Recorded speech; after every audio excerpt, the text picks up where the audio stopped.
Meu namorado destruiu minha vida ao vazar fotos íntimas e fez com que eu fosse expulsa. Então guardei as provas. 6 anos depois, ele voltou rastejando, pedindo perdão. Mas eu o enterrei. Preciso começar dizendo que eu era aquela garota que tinha tudo sob controle. Medicina em uma universidade de ponta com bolsa integral. Pais que trabalhavam em múltiplos empregos para me dar todas as oportunidades.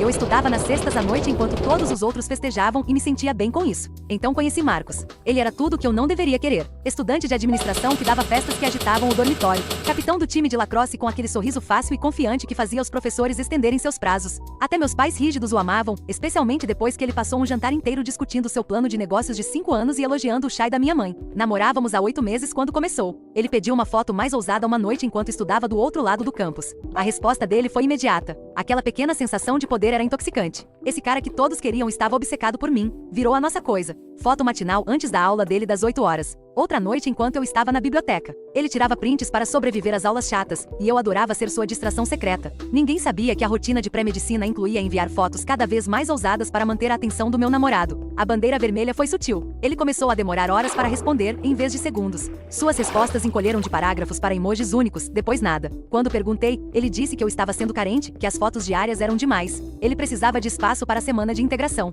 Dei espaço a ele. 3 semanas depois vi no Instagram Marcos se beijando com uma garota chamada Sofia numa festa durante o dia. A mão dele no cabelo dela do mesmo jeito que costumava segurar o meu. Quando confrontei naquela noite, ele nem se deu ao trabalho de negar. Apenas sentou lá no quarto dele e me disse que eu era exaustiva, que minha carência o afastou, que estávamos basicamente terminados e que eu deveria saber. Entre lágrimas, implorei que ele deletasse minhas fotos. Ele pareceu ofendido. O quê? Que tipo de cara você pensa que eu sou? Elas já se foram. Jesus Maia. Não sou um completo idiota. Acreditei nele. Na segunda-feira seguinte, acordei com 47 ligações perdidas. Minha colega de quarto, Sara, estava me sacudindo para acordar, horrorizada. As fotos estavam em toda parte. Postadas na página de confissões da universidade com a legenda: lembram daquela estudante indiana que age toda inocente? Nem tão inocente assim. Ex-namorada louca não parava de enviar essas mesmo depois que eu terminei. Elas foram printadas, compartilhadas em todos os grupos, impressas e coladas nos banheiros masculinos. Às 8 horas, eu estava na sala do diretor. Às 8h30, meus pais estavam ligando. Minha mãe alternando entre hindi e inglês, soluçando sobre a honra da família. Ao meio-dia, fui expulsa por violar a política de conduta digital e trazer descrédito à instituição. Marcos recebeu uma advertência formal.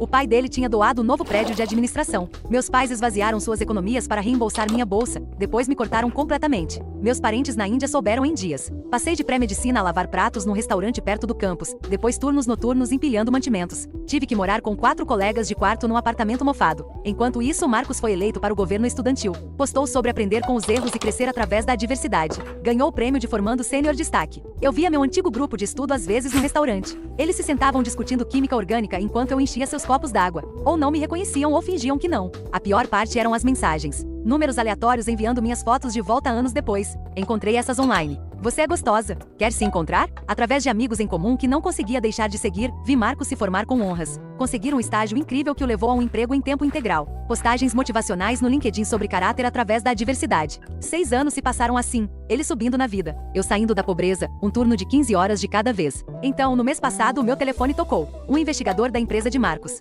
Ele estava concorrendo a sócio sênior aos 28 anos, o mais jovem da história da empresa. Estavam fazendo verificações de antecedentes extensas. Meu nome apareceu como alguém que ele havia prejudicado significativamente. Naquela noite, Marcos me enviou um e-mail pela primeira vez desde a faculdade. Era uma longa mensagem sobre terapia, crescimento, uma noiva que não sabia do seu passado. Ele esperava que eu pudesse perdoá-lo antes que ele perdesse sua chance. Ele sugeriu que nos encontrássemos para um café para esclarecer quaisquer mal-entendidos. Deletei. Depois passei 3 horas em vídeo com o investigador. Mostrei a ele tudo o que guardei. Seus textos se gabando. Piadas preconceituosas sobre garotas étnicas que agem como inocentes. Prints me chamando de louca. Outras 2 mulheres deram histórias semelhantes. Dentro de um mês, Marcos estava sendo discretamente retirado da empresa. Sua noiva o deixou depois de descobrir o motivo. Isso pareceu mais poderoso do que vingança. Então ontem meu gerente me puxou de lado. Radiante. Temos um novo gerente regional sênior para supervisionar todas as unidades. Ele tem vasta experiência em consultoria e queria migrar para a hotelaria. Meu estômago embrulhou antes mesmo de ela dizer o nome dele. Marcos Williams começa na segunda-feira. Ele pediu especificamente esta região. Diz que tem uma conexão pessoal. Corri para o banheiro e vomitei. Às 2 da manhã, meu telefone vibrou.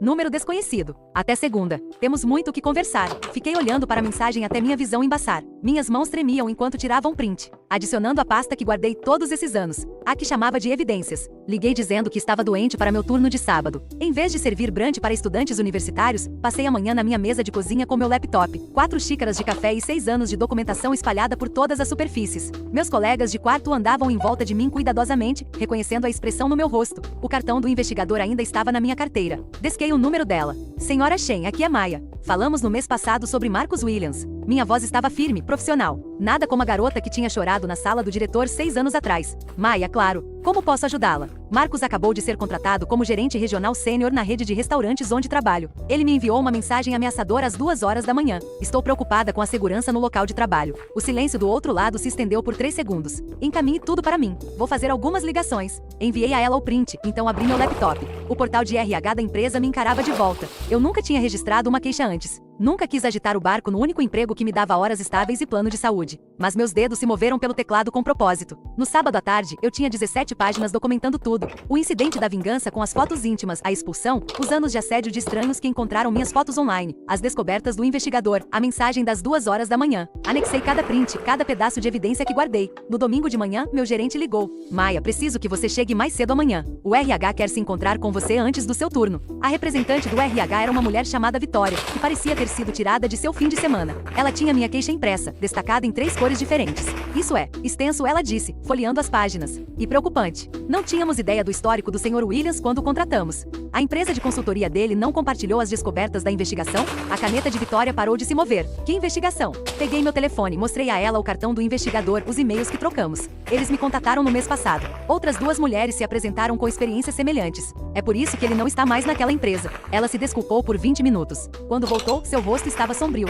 Conduziremos nossa própria investigação imediatamente. Enquanto isso, precisamos garantir um ambiente de trabalho seguro para todos os funcionários. A segunda-feira chegou como um relógio de contagem regressiva chegando a 0. Cheguei ao trabalho 1 hora mais cedo, registrei meu ponto e me posicionei no balcão de recepção, de onde teria uma visão clara da entrada. Meus colegas sentiram que algo estava errado, mas não fizeram perguntas. Às 8 horas e 47, Marcus entrou pela porta. 6 anos tinham adicionado alguns fios grisalhos às suas têmporas, um terno de grife ao seu guarda-roupa, mas aquele sorriso era exatamente o mesmo. O que havia encantado meus pais, meus professores, todos que deveriam ter me protegido. Varri o restaurante com os olhos até que os dele encontraram os meus. Não corri, não me escondi, apenas fiquei ali no meu uniforme de poliéster com o queixo erguido, encarando seu olhar. Seu sorriso vacilou por meio segundo antes de voltar com força total. Meu gerente apareceu do escritório dos fundos, toda energia nervosa e entusiasmo forçado. Sr. Williams, bem-vindo à equipe. Deixe-me dar-lhe um tour, apresentá-lo a todos. Eles percorreram o restaurante. Observei Marcus apertar mãos, fazer piadas, fazer seu charme funcionar em meus colegas, as mesmas pessoas com quem passei 6 anos construindo relacionamentos, que cobriram meus turnos quando eu não tinha dinheiro para comida, que se tornaram minha família escolhida quando minha família de sangue me cortou. Quando chegaram ao balcão de recepção, o sorriso do meu gerente estava tenso. E está aí a Maia, uma das nossas funcionárias mais confiáveis.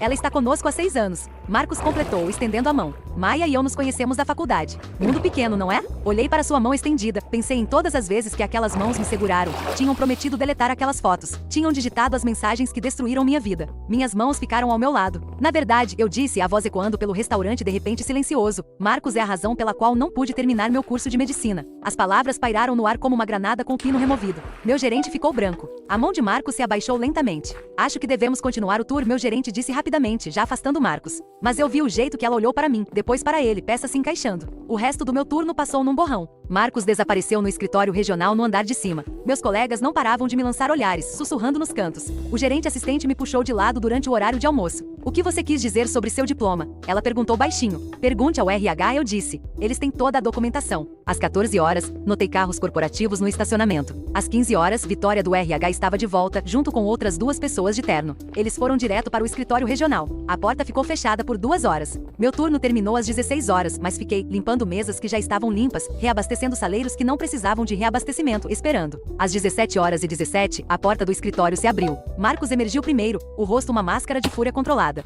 Nenhum sorriso fácil agora. Ele passou direto por mim sem uma palavra para fora em direção ao carro. Pela janela, eu observei sentar no banco do motorista por 5 minutos antes de sair do estacionamento. Vitória me encontrou na sala de descanso. Precisaremos falar com você novamente amanhã, mais formalmente. Pode trazer toda a sua documentação? Claro. Ela hesitou na porta. Aquele investigador da empresa anterior dele. Ele enviou o relatório completo deles há 1 hora. É abrangente. Naquela noite, meu telefone vibrou com mensagens de colegas. A notícia se espalhou rápido. Alguns ofereceram apoio. Outros fizeram perguntas. Alguns compartilharam suas próprias histórias sobre se sentir desconfortáveis com certos gerentes, sobre queixas que não deram em nada, sobre escolher o silêncio em vez de arriscar seus empregos. Pensei em responder, depois deixei o telefone de lado. O amanhã traria mais reuniões, mais perguntas, mais remexer no passado. Mas esta noite, pela primeira vez em 6 anos, senti algo que quase tinha esquecido. Poder. Não o tipo que Marcus exercia, construído sobre dinheiro da família e proteção institucional. Este era diferente. print. Era o poder da verdade, da documentação, de se recusar a desaparecer silenciosamente no fundo da sua história de sucesso. Peguei meu laptop e abri a pasta marcada Evidências. 6 anos de prints, e-mails, mensagens, prova de que eu tinha sobrevivido, prova de que eu tinha suportado, prova de que eu ainda estava aqui, ainda lutando, ainda me recusando a deixá-lo reescrever a história. Minha colega de quarto bateu na minha porta. Você está bem? Ouvi dizer que teve um dia difícil no trabalho? Na verdade, eu disse, surpreendendo-me com um sorriso, acho que foi um dos meus melhores dias. Ela pareceu confusa, mas não insistiu. Quando ela saiu, sentei no silêncio do meu quarto, pensando na garota que tinha chorado na sala do diretor 6 anos atrás. Aquela que tinha acreditado em Marcos quando ele prometeu que as fotos foram deletadas. Aquela que perdeu tudo numa única manhã. Queria poder dizer a ela que ficaria tudo bem, que ela sobreviveria à vergonha, à pobreza, à humilhação interminável, que aprenderia a guardar cada recibo, cada print, cada pedaço de evidência, que um dia o garoto que destruiu a vida dela entraria no restaurante dela e ela estaria pronta. Meu telefone vibrou de novo. Outro número desconhecido. Mas desta vez, em vez de uma mensagem ameaçadora, era um link para uma postagem no LinkedIn. Marcos Williams havia atualizado seu status de emprego, explorando novas oportunidades em consultoria. Às vezes, as melhores jogadas na carreira são pivos inesperados. Fiz um print e adicionei à pasta. Terça-feira de manhã chegou com um e-mail corporativo marcado como urgente. Reunião de toda a equipe às 7 horas. Presença obrigatória. Cheguei e encontrei o restaurante inteiro lotado de funcionários de todos os turnos, alguns ainda com roupas de rua, outros meio vestidos com uniformes. O diretor regional estava na frente, ladeado por Vitória e outros 2 representantes do RH. Estamos implementando novas políticas de conduta no local de trabalho com efeito imediato, o diretor anunciou. Seus olhos percorreram a sala, mas evitaram os meus.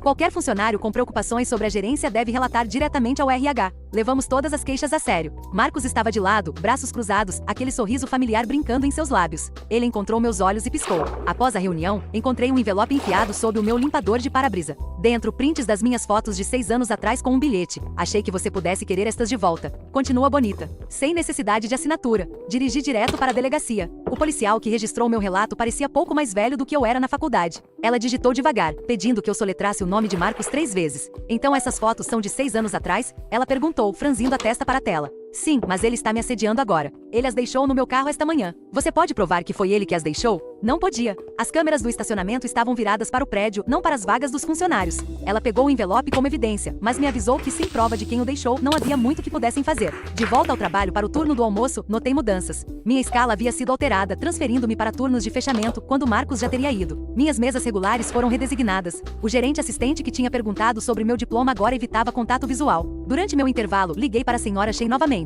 Desta vez, sua assistente atendeu. Sinto muito, a senhora Shen não está mais na empresa. Alguém mais pode ajudá-la? Meu estômago embrulhou. Quando ela saiu? Semana passada. Meio repentino. Há algo em que eu possa ajudá-la? Desliguei. Semana passada foi quando eu a havia chamado pela primeira vez sobre o novo emprego de Marcos. Naquela tarde, uma nova garçonete começou. Mal tinha 18 anos, recém-saída do ensino médio, economizando para a faculdade. Marcos a mostrou pessoalmente, a mão na parte inferior das costas dela, enquanto a guiava pela cozinha. Eu observei se inclinar, explicando o sistema de ponto de venda, e senti náusea. Puxei-a de lado durante o horário de pico do jantar. Tome cuidado com ele. Ela riu, ajustando o avental. Ele parece legal, disse que talvez tenha algumas conexões de bolsas de estudo para mim. As palavras me atingiram como água gelada. As mesmas promessas, a mesma sedução. Queria agarrá-la pelos ombros, contar tudo. Em vez disso, observei Marcos chamá-la para discutir seu horário em particular em seu escritório. Quarta-feira trouxe uma reunião com Vitória e a equipe jurídica corporativa. Eles se sentaram do outro lado da mesa de conferência. Minhas 17 páginas de documentação entre nós. Analisamos sua queixa minuciosamente. Vitória começou, seu tom diferente da simpatia de segunda-feira. Embora entendamos suas preocupações, o Sr. Williams forneceu documentação mostrando que esses incidentes fizeram parte de um relacionamento consensual que terminou mal. Consensual?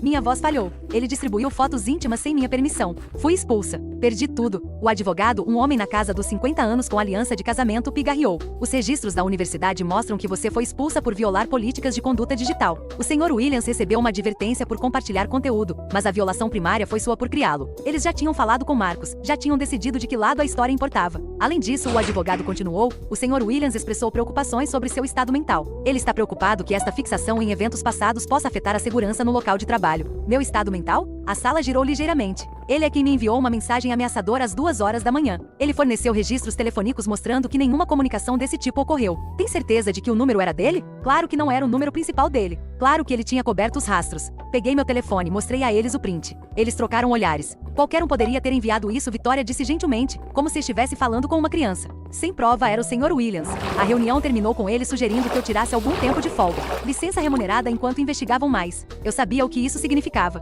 Eles estavam me retirando, assim como a antiga empresa de Marcos tinha feito com ele. Só que eu não tinha um paraquedas dourado ou outro emprego em vista. Saí pela cozinha para evitar o salão. A nova garota estava lá rindo de algo no celular dela. Ela olhou para cima quando passei. Marcos me adicionou no Instagram. Ele tem uma vida tão legal. Sabia que ele faz trabalho voluntário com jovens carentes? Continuei andando. Naquela noite, minhas colegas de quarto fizeram uma espécie de intervenção. Elas tinham encontrado um sublocatário para meu quarto, caso eu precisasse voltar para casa. Para pais que não falavam comigo há 6 anos. A ideia me fez querer gritar. Talvez seja a hora de deixar isso para lá, uma delas sugeriu gentilmente. Você tem carregado isso por tanto tempo. Talvez terapia ajudasse? Elas queriam ajudar. Não tinham visto o jeito que Marcos olhou para aquela nova garota. Não tinham vivido o que veio depois. Quinta-feira, usei minha licença forçada para visitar a universidade. O diretor que me expulsou havia se aposentado, mas seu substituto concordou em me ver. A doutora Patrícia Vance sentou-se atrás da mesma mesa onde eu havia soluçado 6 anos atrás. Revisei seu arquivo, ela disse, ajustando os óculos. É uma situação difícil. As políticas da época eram claras sobre conduta digital, mas Marcos distribuiu as fotos. Ele as postou em toda parte. Por que ele não foi expulso? Ela se remexeu desconfortavelmente. O pai do Sr. Williams tem sido muito generoso com a universidade, mas isso não influenciou a decisão. A mentira ficou entre nós como uma coisa física. No entanto, posso dizer que o Sr. Williams não é mais bem-vindo nos eventos de ex-alunos. Houve outros incidentes. Outros incidentes? Não posso discutir detalhes. Questões de privacidade. Ela se levantou, sinalizando o fim da reunião. Sinto muito pelo que aconteceu com você. A universidade atualizou suas políticas desde então. É tudo que posso oferecer. Dirigi para casa me sentindo oca. Outros incidentes. Outras garotas. Quantas tinham sido? Quantas mais haveria? Sexta-feira de manhã, meu telefone tocou às 6 horas. Meu gerente, com voz estressada. Maia, preciso que você venha. A nova garota não apareceu para o turno de abertura. Ela não está atendendo o telefone. Vesti-me e dirigi até o restaurante. O carro de Marcos já estava no estacionamento. Lá dentro, ele estava no balcão de recepção, verificando reservas como se nada estivesse errado. Onde ela está? Perguntei. Ele olhou para cima. Aquela confusão ensaiada perfeita. Quem? A nova garçonete. Ah, aquela. Ele deu de ombros. Ela mandou uma mensagem ontem à noite dizendo que o trabalho não era para ela. Jovens de hoje em dia, nenhuma ética de trabalho. Queria agarrá-lo, sacudi-lo, exigir saber o que ele tinha feito. Em vez disso, registrei meu ponto e comecei a preparar o salão. Minhas mãos tremiam enquanto dobrava guardanapos. 1 hora depois, a mãe da garota ligou para o restaurante. Ela estava no hospital. Tentativa de suicídio. Ela tinha deixado uma carta sobre fotos, sobre promessas quebradas, sobre vergonha. A mãe queria saber se algo tinha acontecido no trabalho. O rosto do meu gerente ficou cinzento enquanto atendia a ligação. Eu a observei olhar para Marcos, depois para mim, o entendimento surgindo. Mas Marcos já estava ao telefone, falando baixinho com alguém. Em minutos, o advogado corporativo chegou. O resto do turno foi um caos. A polícia veio para tomar depoimentos. Os pais da garota chegaram, exigindo respostas. Marcos ficou em seu escritório com o advogado enquanto Vitória lidava com a multidão. Ouvi fragmentos da história. A garota tinha ido ao apartamento de Marcos depois do trabalho. Ele se ofereceu para ajudar com as inscrições para a faculdade. Fotos foram tiradas. Quando ela quis ir embora, ele mostrou a ela o que tinha. Explicou como facilmente elas poderiam parar na internet. Mas ela era mais esperta do que eu tinha sido. Ela o gravou no telefone dela. Tinha evidências. Ao meio-dia, Marcos foi escoltado para fora pela segurança. Sem apertos de mão, sem despedidas. Sua carreira na hotelaria durará exatamente 5 dias. Observei da janela da cozinha enquanto ele carregava sua caixa de pertences pessoais para o carro. Ele olhou para cima, me encontrou observando, e por um momento a máscara caiu. Pura raiva me encarou de volta. Então ele sorriu e foi embora. O restaurante fechou mais cedo. Reuniões de equipe, gestão de crise e controle de danos. Vitória me puxou de lado. Devemos um pedido de desculpas a você, ela disse. Deveríamos ter ouvido. Sua documentação combinada com os eventos de hoje. A empresa está levando isso muito a sério agora. Assenti, cansada demais para me sentir justificada. E a garota? Ela está estável. Os pais dela não estão processando em troca de um acordo. Marcos não vai trabalhar neste setor novamente. Mas ambas sabíamos que isso não era suficiente. Ele encontraria outro emprego. Outra empresa que não verificasse referências com muito cuidado. Outra leva de mulheres jovens para alvejar. Naquela noite, sentei com meu laptop novamente. Mas em vez de me esconder na minha pasta de evidências, abri um novo documento. Comecei a digitar. A história toda. Do começo. Cada detalhe que conseguia lembrar. Cada pedaço de evidência que guardei. Minha colega de quarto me encontrou lá às 3 horas da manhã, ainda digitando. O que você está fazendo?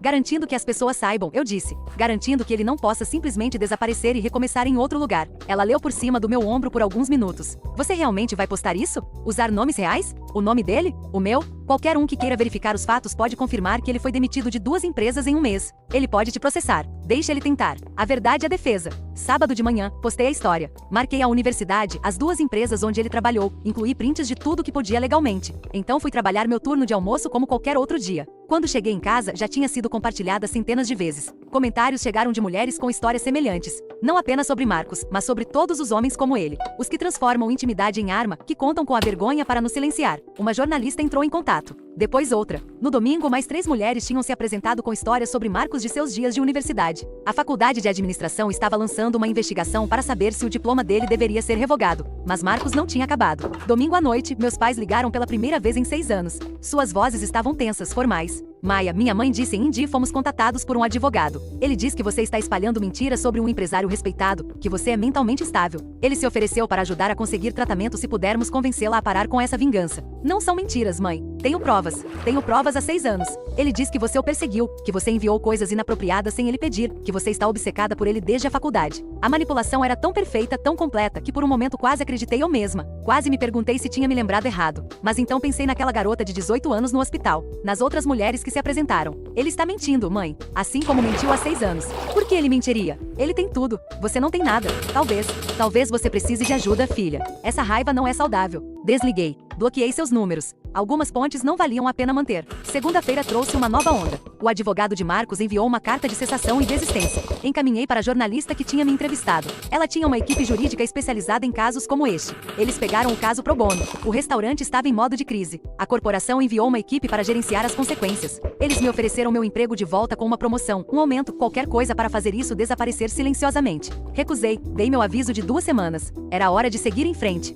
Mas Marcos tinha mais uma carta na manga. Terça-feira à tarde, enquanto eu trabalhava num turno que deveria ser normal, um homem entrou durante o horário de pico do almoço. Bem vestido, profissional, segurando um envelope. Maia Patel? Ele perguntou. Assenti e ele me entregou os papéis. Você foi intimada. Processo por difamação. Marcos estava processando por 10 milhões de dólares em danos, alegando perda de salários, danos emocionais, danos à reputação. Minhas mãos tremiam enquanto lia a linguagem jurídica. Meu gerente gentilmente pegou os papéis de mim. Vá para casa, ela disse. Tire o resto dos seus turnos de folga, com remuneração. Vamos resolver isso. Dirigi para casa em um estado de torpor. 10 milhões de dólares. Eu ganhava 30 mil dólares por ano. O número era tão absurdo que quase me fez rir, mas eu sabia o que isso era. Não uma tentativa real de ganhar dinheiro, mas uma maneira de me enterrar em custas judiciais. De me silenciar através da destruição financeira. Naquela noite, a jornalista ligou. Fiquei sabendo do processo. Minha editora quer publicar a história amanhã. Edição da frente do digital. Você está pronta para isso? Estava pronta? Pensei em 6 anos de silêncio. 6 anos vendo ele subir enquanto eu me arrastava. 6 anos de vergonha e pobreza e mensagens de estranhos que tinham visto minhas fotos. Publique, eu disse. Quarta-feira de manhã, acordei com meu telefone explodindo em notificações. O artigo estava no ar. Marcos Williams, um padrão de abuso, foi publicado com uma foto dele do site da empresa. Aquele sorriso perfeito agora parecia predatório sob a manchete. A jornalista tinha feito sua lição de casa, encontrado 7 mulheres no total dispostas a falar publicamente, documentado o padrão desde seus dias de universidade até os 2 empregos corporativos, incluído a tentativa de suicídio da última vítima. O artigo era cuidadoso, factual, legalmente à prova de balas. Ao meio-dia, o LinkedIn de Marcos tinha sumido. Seu Instagram estava privado. As ameaças de processo pararam, já que seu advogado provavelmente o aconselhou que a fase de descoberta não seria favorável a ele. A universidade anunciou uma revisão formal de seu diploma e status de doador, mas eu sabia que isso não tinha acabado. Homens como Marcos não aceitavam a derrota. Eles se reagrupavam, se rebrandavam, encontravam novos territórios de caça. O artigo seguiria, mas o dinheiro e as conexões de sua família também. Quinta-feira foi meu último dia no restaurante. Meus colegas fizeram uma pequena festa na sala de descanso. Bolo, cartões, promessas de manter contato. A nova garota estava lá, fora do hospital, parecendo frágil, mas determinada. Ela me abraçou forte. Obrigada, ela sussurrou por tentar me avisar. Por tudo depois. Vitória me entregou meu último cheque com um bônus que eu não esperava. A corporação queria agradecer por seus anos de serviço e por tudo mais. Estamos implementando novas políticas. Verificações de antecedentes que realmente verificam antecedentes. Sistemas de denúncia seguros. Não deveria ter sido preciso isso para fazer mudanças, mas apreciei o gesto, mesmo sabendo que era em parte controle de danos. Mudança era mudança, mesmo quando chegava tarde demais. Quando caminhei em direção ao meu carro pela última vez, senti meu telefone vibrar. Número desconhecido. Meu dedo pairou sobre o botão de deletar e então abri. Acha que venceu? Não acabou. Sei onde você mora. Onde você trabalha? Onde você trabalhará a seguir? Até breve. Tirei um print, adicionei à minha pasta e encaminhei para meu advogado. Então sentei no meu carro no estacionamento dos funcionários, onde tudo isso tinha recomeçado, e sorri, porque ele estava errado. Eu tinha vencido. Não a vida que planejei, não o diploma que conquistei, não a família que perdi, mas eu tinha vencido outra coisa. Minha voz, minha história, o poder de avisar os outros. E Marcos? Ele era apenas mais um predador exposto, se debatendo na luz, fazendo ameaças que não podia cumprir sem se expor ainda mais. Liguei meu carro e dirigi para longe do restaurante pela última vez.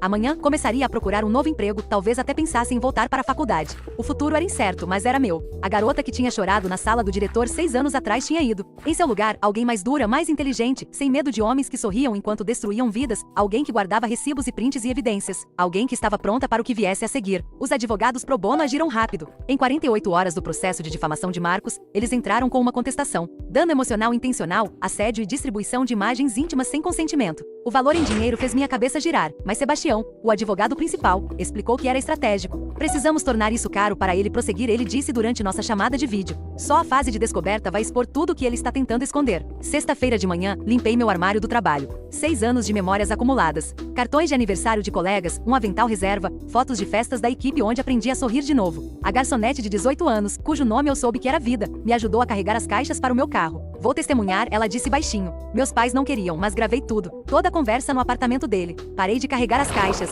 Você não precisa fazer isso. Você já passou por muito.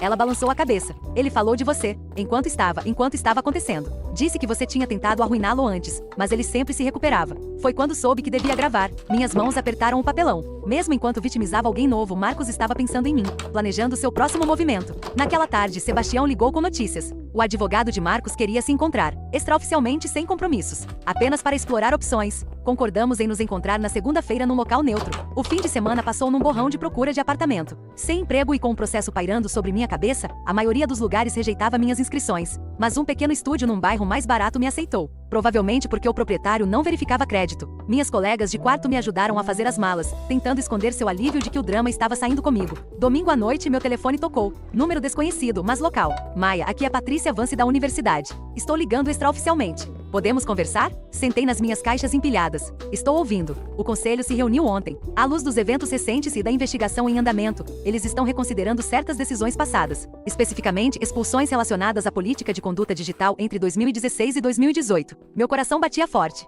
O que isso significa? Significa que se você estiver interessada, pode haver um caminho para a readmissão. Seus créditos ainda seriam válidos. A ajuda financeira precisaria ser renegociada, mas a porta não está fechada. Não conseguia falar. Depois de 6 anos, a coisa que eu mais tinha lamentado de repente era possível novamente. 30 anos não era o que eu tinha planejado, mas era alguma coisa. Pense sobre isso, Patrícia disse. Sem pressão. A oferta permanece, independentemente de quaisquer questões legais em andamento. A reunião de segunda-feira foi numa sala de conferências no arranha-céu do centro. O advogado de Marcos, um homem mais velho que exalava colônia cara, sentou-se do outro lado de Sebastião e de mim. Marcos não estava presente, o que parecia mais uma jogada de poder. Meu cliente está disposto a retirar o processo de difamação, o advogado começou, deslizando papéis pela mesa. Em troca, a senhora Patel remove todas as postagens nas redes sociais, assina um acordo de confidencialidade e fornece uma declaração por escrito de que o Sr. Williams nunca prejudicou intencionalmente. Sebastião riu. Realmente riu. Seu cliente está enfrentando potenciais acusações criminais em múltiplas jurisdições. Temos 7 mulheres prontas para testemunhar. Só a contestação da senhora Patel poderia falir ele. E você está oferecendo silêncio? A mandíbula do advogado se contraiu.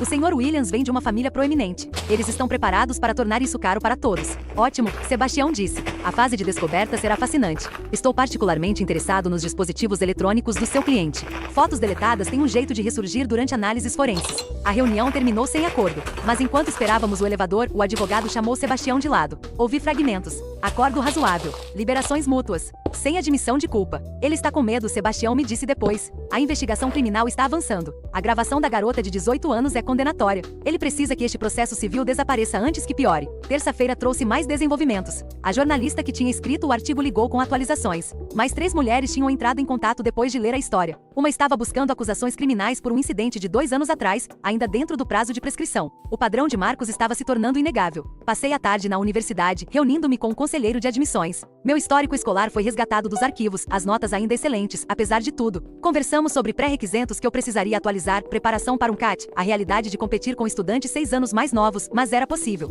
Difícil, caro, mas possível. Quarta-feira de manhã, acordei e encontrei o Instagram de Marcos público novamente. Uma nova postagem, uma foto dele fazendo trabalho voluntário num centro juvenil. Legenda sobre superar acusações falsas e ajudar a próxima geração apesar de ataques pessoais. Os comentários estavam desativados, mas as curtidas choviam de contas que eu não reconhecia. Em horas, o centro juvenil divulgou uma declaração. Eles não sabiam das acusações quando Marcos se ofereceu para uma única oportunidade de foto. Ele não era mais bem-vindo em suas instalações. A postagem desapareceu, mas os prints já estavam circulando. Sebastião ligou naquela tarde. Eles fizeram uma oferta real desta vez. Nos encontramos em seu escritório. O número era substancial. Não era dinheiro para mudar de vida, mas o suficiente para cobrir a faculdade, despesas de vida, um recomeço. Em troca, liberações mútuas, nenhuma admissão de culpa, e eu poderia manter minhas postagens nas redes sociais no ar. A única condição era não postar no futuro mencionando Marcos especificamente. Ele está tentando salvar o que resta de sua reputação, Sebastião explicou. Sua história continua no ar, mas ele pode alegar que foi resolvida amistosamente. Não é perfeito, mas é alguma coisa. Pensei na garota de 18 anos no hospital, nas 7 mulheres que se apresentaram nas 3 novas.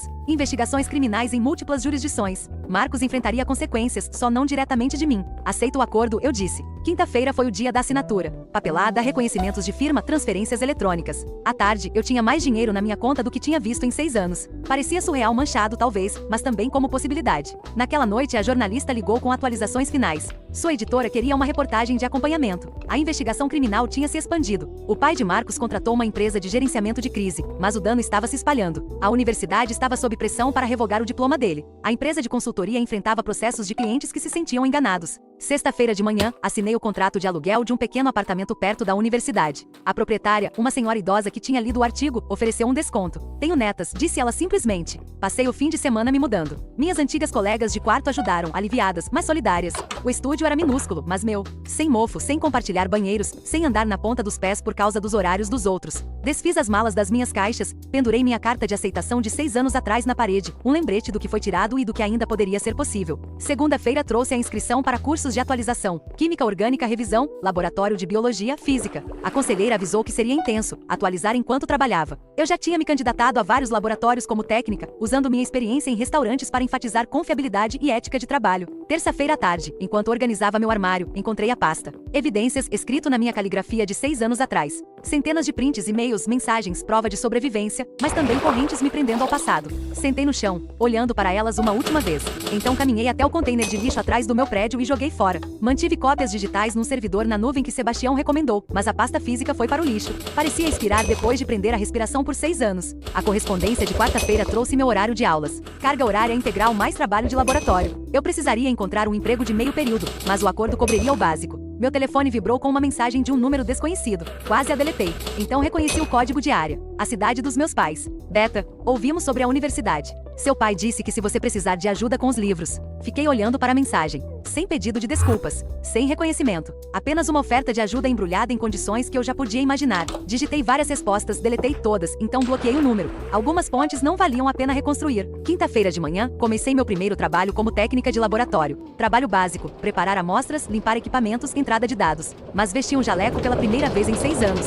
Minha supervisora, uma mulher que tinha voltado para a ciência depois de uma década longe, me mostrou o laboratório. Nunca é tarde demais, ela disse, a propósito de nada. Eu tinha 35 anos quando voltei, 40 quando fiz meu doutorado. A vida não é uma corrida. Sexta-feira à tarde, encontrei um rosto familiar na livraria do campus. Um dos meus antigos colegas de grupo de estudo, agora residente. Ela congelou, o reconhecimento surgindo lentamente. Maia? Oh meu Deus, eu ouvi. Quer dizer, vi o artigo. Sinto muito. Nós devíamos ter. Está tudo bem, eu disse, significando. História antiga. Ela se mexeu desconfortável. Você voltou? Para a escola. Recomeçando. Medicina, segunda rodada. Isso é, uau. Se você precisar de anotações ou qualquer coisa. Guardei tudo. Trocamos números. Talvez nos reconectássemos, talvez não. Mas a oferta pareceu genuína. Sábado marcou 2 semanas desde que saí do restaurante. Passei o dia estudando, lembrando como memorizar estruturas químicas e vias metabólicas. Meu cérebro parecia enferrujado, mas ansioso. O dinheiro do acordo ficou na maioria intocado. Orçado cuidadosamente para 3 anos de despesas. Domingo trouxe notícias inesperadas. Vida me mandou uma mensagem que Marcos tinha sido preso. A gravação que ela fez, combinada com evidências de outras mulheres, levou a acusações formais, múltiplas acusações. Os advogados do pai dele estavam se agitando, mas a fiança foi fixada em um valor alto.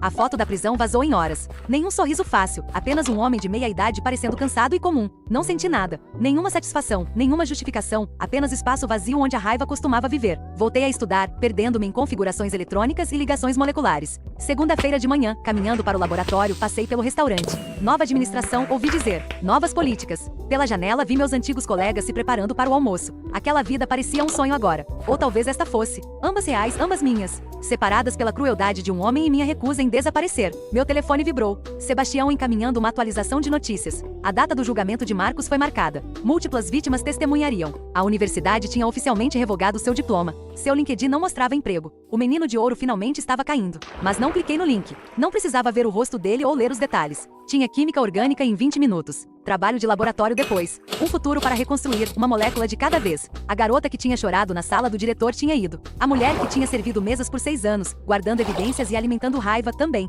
Em seu lugar, alguém novo, 30 anos, recomeçando sem medo. Guardei meu telefone e fui para a aula.